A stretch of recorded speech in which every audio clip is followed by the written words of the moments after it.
গালাগালি ছাড়াও মাঝে মাঝে বিএনপির লোকেরা ইন্টারেস্টিং কমেন্ট করে আমার প্রোফাইলে। আজকে ইন্টারেস্টিং কমেন্ট করেছে, এটা হইতেছে এটা একটু ভুলভাল আছে বানান টানানে, যাই হোক পড়ি আর কি। সে কইতেছে বিএনপির বেশিরভাগ ভোট গ্রাম অঞ্চলে, যারা টক শো তেমন দেখে না, দেখলেও আপনি যেভাবে এক্সপ্লেন করেন সেভাবে চিন্তা করে না। তারা জানে দুইটা পক্ষ, BNP and Awami League, vote হয় বিএনপি অথবা আওয়ামী লীগ, এর বাইরে কোনো অপশন এখনো পর্যন্ত তাদের কাছে এখনো নাই। কর্মীদের মনোবল চাঙ্গা করার জন্য অনেক কিছু বলতে হয় দলগুলোকে, এগুলা নির্বাচনও করে দীর্ঘদিন ধরে, কিন্তু নির্বাচনটা ঠিক কিভাবে হয়, কেমনে জয় পরাজয় নির্ধারিত হয় তা নিয়ে জানা বুঝার অভাব যে এই দলগুলোর মধ্যে আছে, তাই মন্তব্য থেকে স্পষ্ট। তবে আজকের এপিসোড সকল রাজনৈতিক দলের জন্য একটা আই ওপেনার হবে, চক্ষু খুলে যাবে, চক্ষু মুইটা ঘুমায় ওরা। আজ এমন কিছু জানবেন যা এই রাজনৈতিক দলগুলো পুরা হিসাব নিকাশ পাল্টাই দিতে পারে। আমি এই কাজটা হাজিনা পর থেকে করতেছি, আজ যা দেখাবো তাইতে যে স্যাম্পল, ভাইবেন না আমি নির্বাচন নিয়ে সকল গুড় তত্ত্ব কইয়া দিতেছি। আজকে খুবই সামান্য কব, নির্বাচনের আসল খেলা পরে শুরু হবে, টের পাইবেন। আজ শুধু হালকার উপরে ঝাকসা দেখাবো, কোন এক্সটেন্টে এই কাজ যাইতে পারে সেটা বুঝতে পারবেন। আসেন আল্লাহর নামে শুরু করি।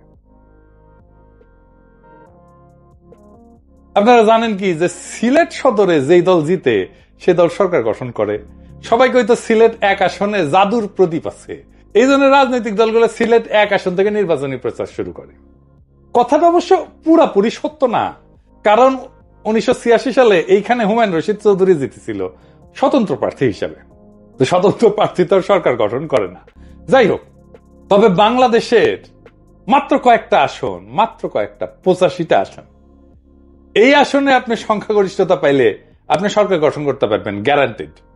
এই 85টা আসনে সংখ্যাগরিষ্ঠতা পাইলে আপনি সারা দেশে পাইবেন সংখ্যাগরিষ্ঠতা। সে আসনগুলা কোনগুলা, এটাই হইতেছে আজকের স্যাম্পল। তবে আমি বুঝাই দেব যে কেনই বা বলতেছি এই 85টা আসনগুলোতে সংখ্যাগরিষ্ঠতা পাইলে সরকার গঠন করতে পারবেন। এই আসনগুলো কোনগুলা আসেন সেটা এবার দেখি।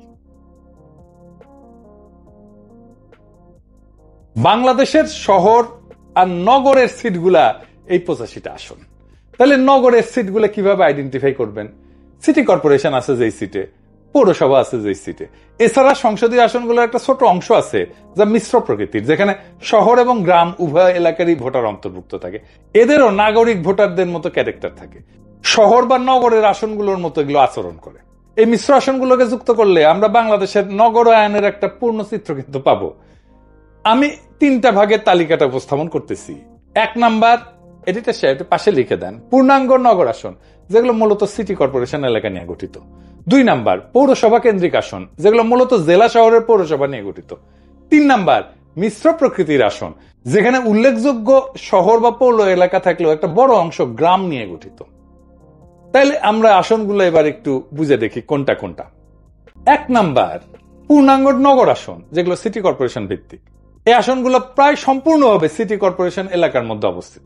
ঢাকা বিভাগে যেমন ধরেন ঢাকা 4, ঢাকা 5, ঢাকা 6, ঢাকা 7, ঢাকা 8, ঢাকা 9, ঢাকা 10, ঢাকা 11, ঢাকা 12, ঢাকা 13, ঢাকা 14, ঢাকা 15, ঢাকা 16, ঢাকা 17, ঢাকা 18, গাজীপুর 2, নারায়ণগঞ্জ 5, এইগুলো হইতেছে ঢাকা বিভাগের সিটি কর্পোরেশনের আসন।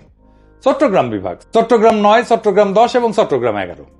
রাজশাহী বিভাগ, রাজশাহী 2, খুলনা বিভাগ, খুলনা 2, সিলেট বিভাগ, সিলেট 1, বরিশাল বিভাগ, বরিশাল 5, রংপুর বিভাগ, রংপুর 3, ময়মনসিংহ বিভাগ, ময়মনসিংহ 4। মোট পূর্ণাঙ্গ নগর আসন যা সিটি কর্পোরেশন এলাকা, এটা 26টা।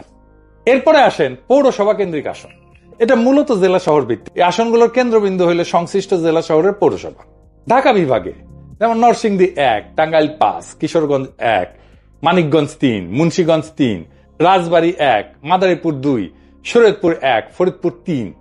চট্টগ্রাম বিভাগে কুমিল্লা 6, ব্রাহ্মণবাড়িয়া 3, চাঁদপুর 3, নোয়াখালী 4, ফেনী 2, লক্ষ্মীপুর 3, কক্সবাজার 3।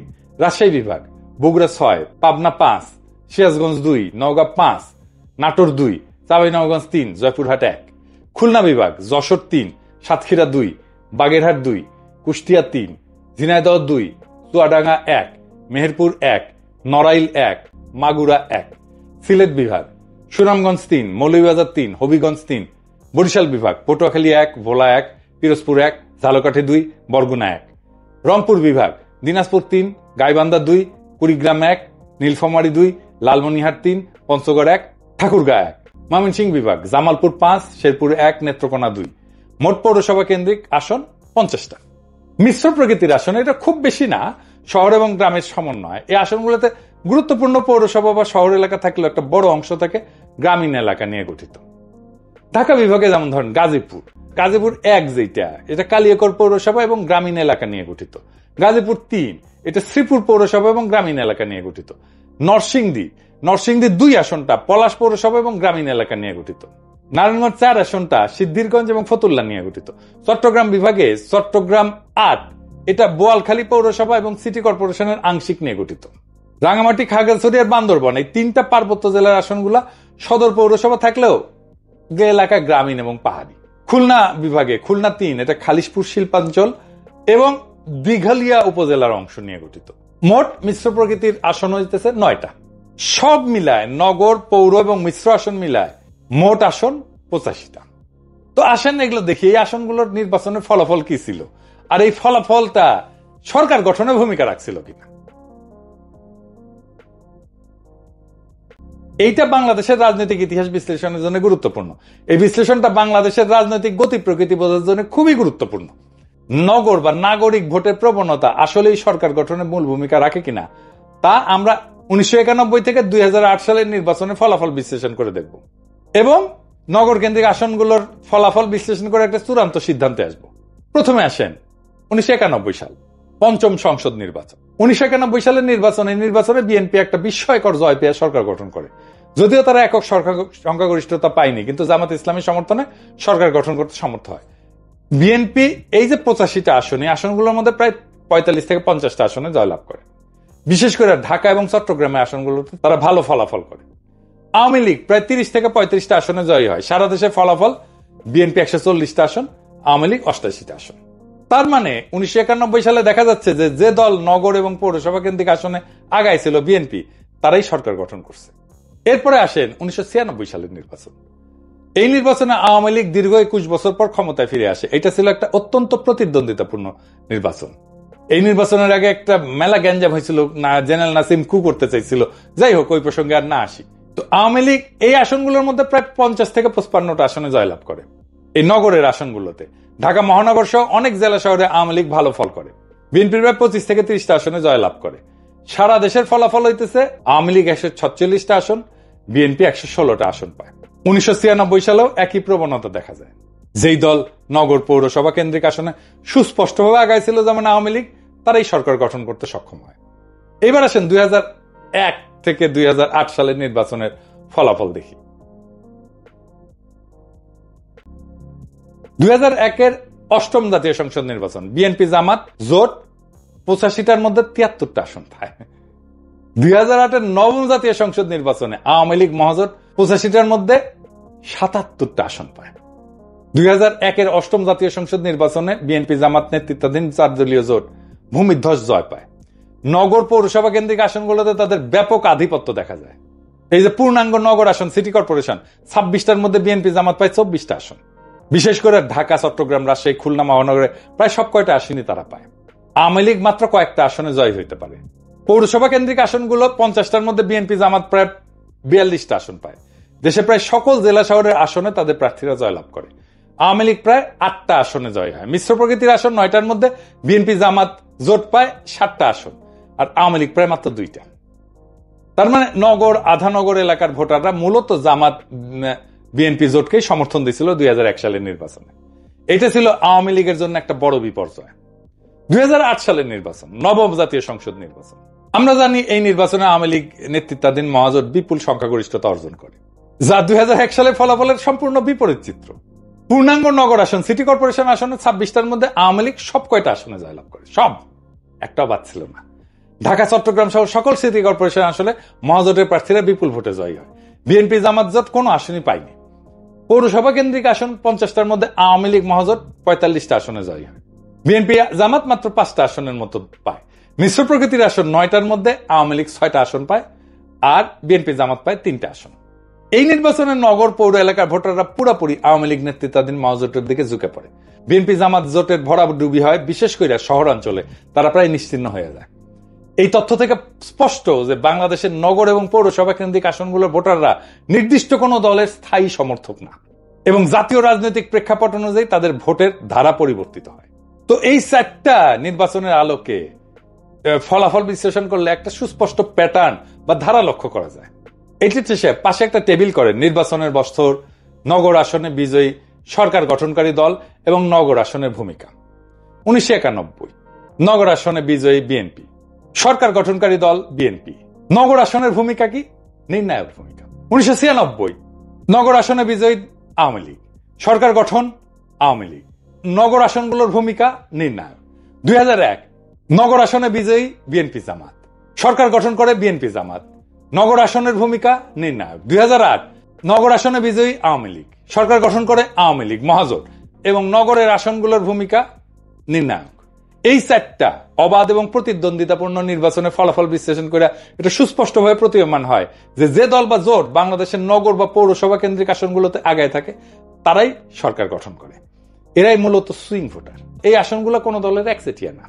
এর কারণ কি হইতে পারে? এর কয়েকটা সম্ভাব্য কারণ হইতে পারে। 1 নম্বর হইতেছে জাতীয় ইস্যুতে সংবেদনশীলতা। শহরের ভোটাররা জাতীয় পর্যায়ের রাজনৈতিক অর্থনৈতিক ইস্যুতে বেশি সচেতন এবং সংবেদনশীল হন। তাদের ভোট জাতীয় প্রবণতার একটা শক্তিশালী নির্দেশক হিসেবে কাজ করে।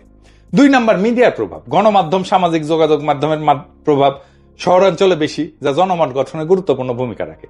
3 নম্বর হচ্ছে সুইং ভোটার। গ্রামীণ এলাকার চেয়ে শহরাঞ্চলে সুইং ভোটার বা দোদুল্যমান ভোটারের সংখ্যা বেশি। এই ভোটারেরা নির্দিষ্ট কোনো দলের প্রতি অনুগত না থেকে পরিস্থিতি অনুযায়ী ভোট দেন, যা নির্বাচনের ফলাফল নির্ধারণে ভূমিকা রাখে।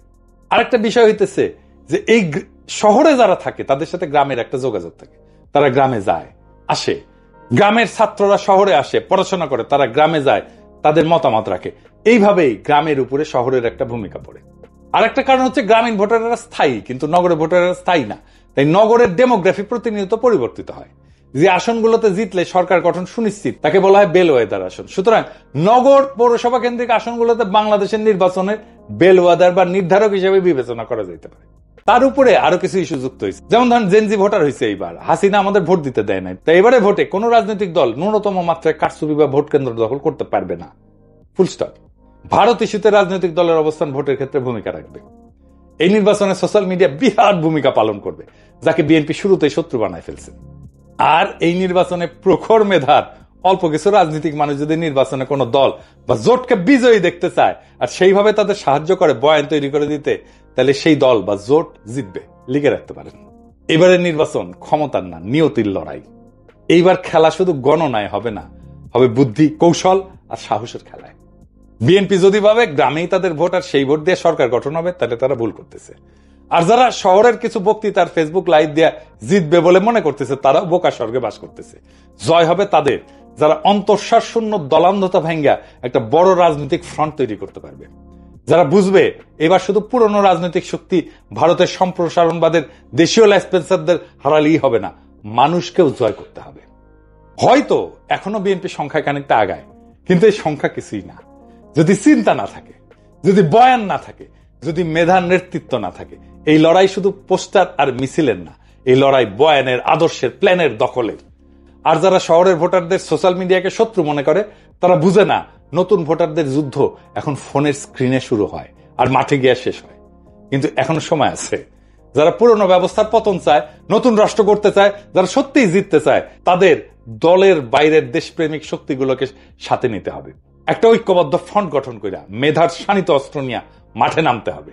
কারণ এইবার জয় হবে তারা যারা ভয় পায় না আর বিশ্বাস করে জনগণের শক্তিতে, যারা প্রখর মেধায় বলিয়ান। ইনকিলাব জিন্দাবাদ।